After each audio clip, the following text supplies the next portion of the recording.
Hello दोस्तों, राधे राधे। हिंदू धर्म में मूलतः 33 प्रमुख देवताओं का उल्लेख मिलता है। सभी देवताओं के कार्य और उनका चरित्र भिन्न भिन्न है। हिंदू देवताओं में इंद्र बहुत बदनाम है। इंद्र के किस्से रोचक हैं। इंद्र के जीवन से मनुष्यों को शिक्षा मिलती है कि भोग से योग की ओर कैसे चलें। आर्यों के प्रारंभिक काल में इंद्र को आर्यों का रक्षक माना जाता था। वैसे इंद्र तो कई हुए, लेकिन कहते हैं कि सचीपति इंद्र एक मनवंतर तक स्वर्ग के अधिपति थे। उन्हें 71 दिव्य युगों तक दिव्य लोकों का साम्राज्य प्राप्त रहा। उस काल में देवताओं के अधिपति सचीपति इंद्र थे। गुरु बृहस्पति और विष्णु परम इष्ट थे। दूसरी ओर दैत्यों के अधिपति हिरण्यकश्यप और हिरण्यकश्यप थे। के बाद विरोचन अधिपति थे। गुरु शुक्राचार्य और शिव परम इष्ट थे। एक ओर जहाँ देवताओं के भवन, अस्त्र आदि के निर्माण करता विश्वकर्मा थे, तो दूसरी ओर असुरों के मय दानव इंद्र के भ्राता श्री वरुण देव देवता और असुर दोनों को प्रिय हैं। कहा था इंद्रलोक जब संपूर्ण धरती बर्फ से ढकी हुई थी और बस कुछ ही जगहें रहने लायक बची थी, उसमें से एक था देवलोक, जिसे इंद्रलोक और स्वर्गलोक भी कहते थे। यह लोक हिमालय के उत्तर में था। सभी देवता, गंधर्व, यक्ष और अप्सरा आदि देव या देव समर्थक जातियां हिमालय के उत्तर में ही रहती थी। उपयुक्त जलवायु होने से युद्ध कर इस क्षेत्र पर सभी अपना अधिकार चाहते थे और यहाँ रहने के लिए सभी प्रयत्नशील थे। इंद्र यहाँ का राजा था और उसने अपने साम्राज्य का विस्तार किया। हिमालय के दक्षिण में भी सभी हिमालयवर्ती राज्यों पर अपना राज्य जमा रखा था। इंद्र का चरित्र और कार्य, इंद्र को सभी देवताओं का राजा माना जाता है। यही वर्षा पैदा करता है और वही स्वर्ग पर शासन करता है।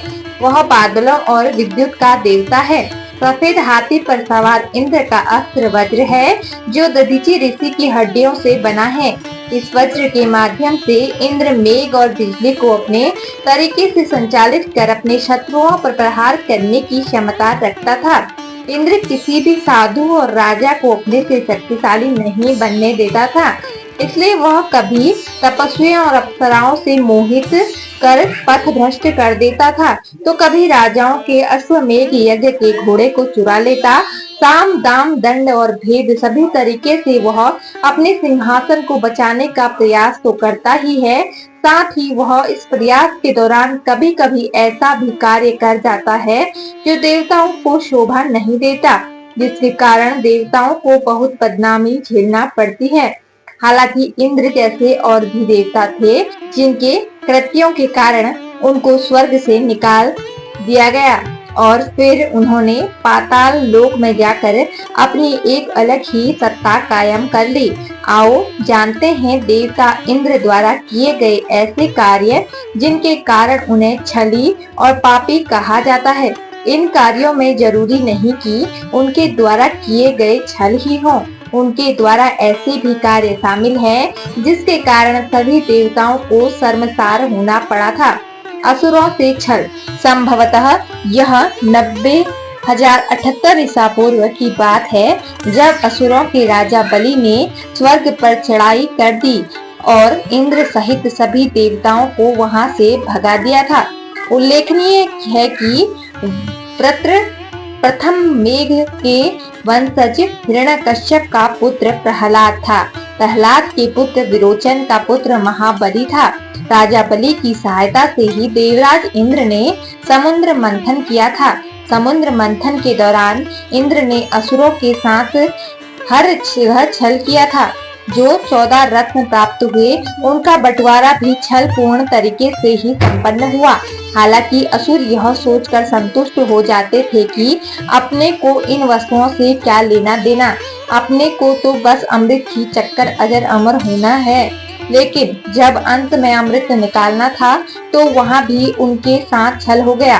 देवताओं और दैत्यों के बीच अमृत बंटवारे को लेकर जब झगड़ा हो रहा था, तब देवराज इंद्र के संकेत पर उनका पुत्र जयंत अमृत कुंभ को लेकर भाग गया।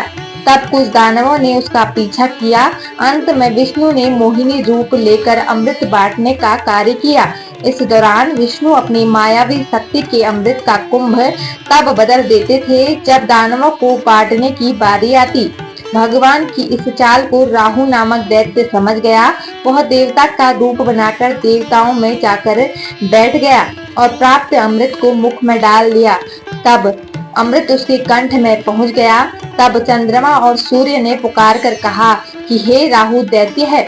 यह सुनकर भगवान विष्णु ने तत्काल अपने सुदर्शन चक्र से उसका सिर गर्दन से अलग कर दिया। फिर भी अमृत के प्रभाव से उसके सिर और धड़ अलग अलग रहकर भी अजर अमर हो गए।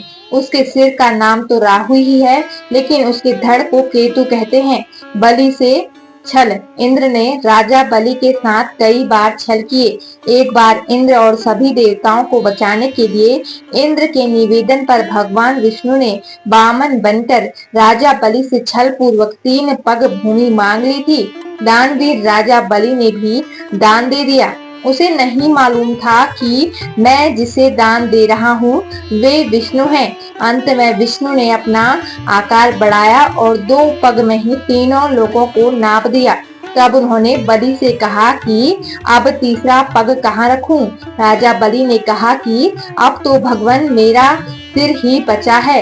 विष्णु ने उसकी दानवीरता और सत्यवादिता के चलते उसके सिर पर पैर रखा और उसे पाताल लोक पहुंचा दिया और वरदान दिया कि तू भी देवताओं की तरह अजर अमर रहेगा और आज से तू हमेशा के लिए पाताल लोक का राजा बन जाएगा। अहिल्या के साथ छल।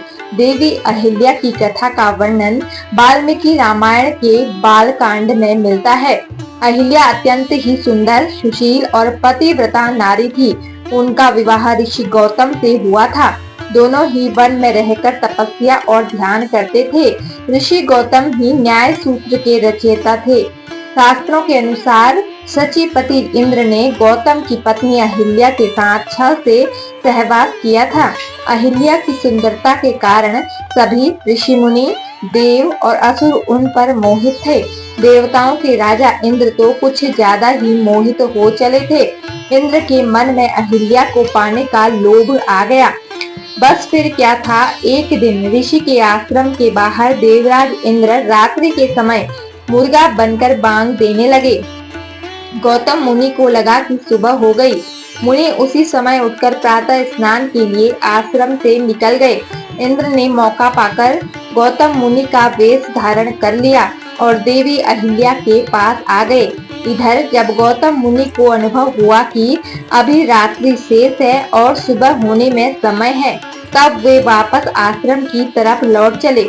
मुनि जब आश्रम के पास पहुँचे तब इंद्र उनके आश्रम से बाहर निकल रहा था। उन्होंने इंद्र को पहचान लिया। इंद्र द्वारा किए गए इस कुकृत्य को जानकर मुनि क्रोधित हो उठे और इंद्र तथा देवी अहिल्या को श्राप दे दिया। देवी अहिल्या द्वारा बार बार क्षमा याचना करने पर, यह कहने पर कि उसमें मेरा कोई दोष नहीं है, पर गौतम मुनि ने कहा कि तुम शिला बनकर यहाँ निवास करोगी। त्रेता युग में जब भगवान विष्णु राम के रूप में अवतार लेंगे तब उनके चरण रज से तुम्हारा उद्धार होगा। कर्ण के साथ छल। भगवान कृष्ण यहाँ भली भांति जानते थे कि जब तक कर्ण के पास उसका कवच और कुंडल है तब तक उसे कोई नहीं मार सकता। ऐसे में अर्जुन की सुरक्षा की कोई गारंटी नहीं।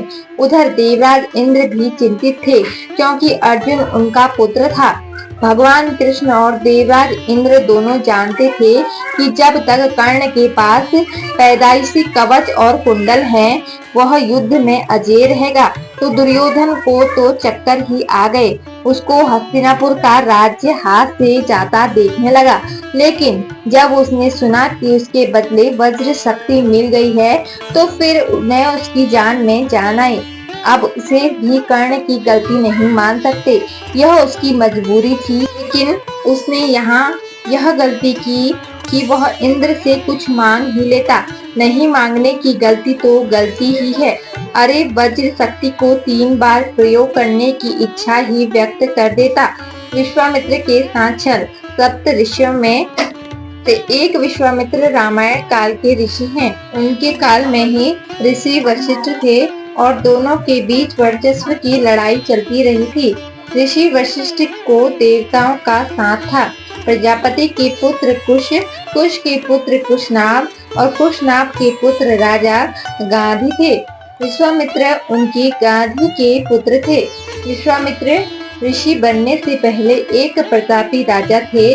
उनके मन में ऋषि बनकर ब्राह्मणत्व प्राप्त करने की इच्छा हुई।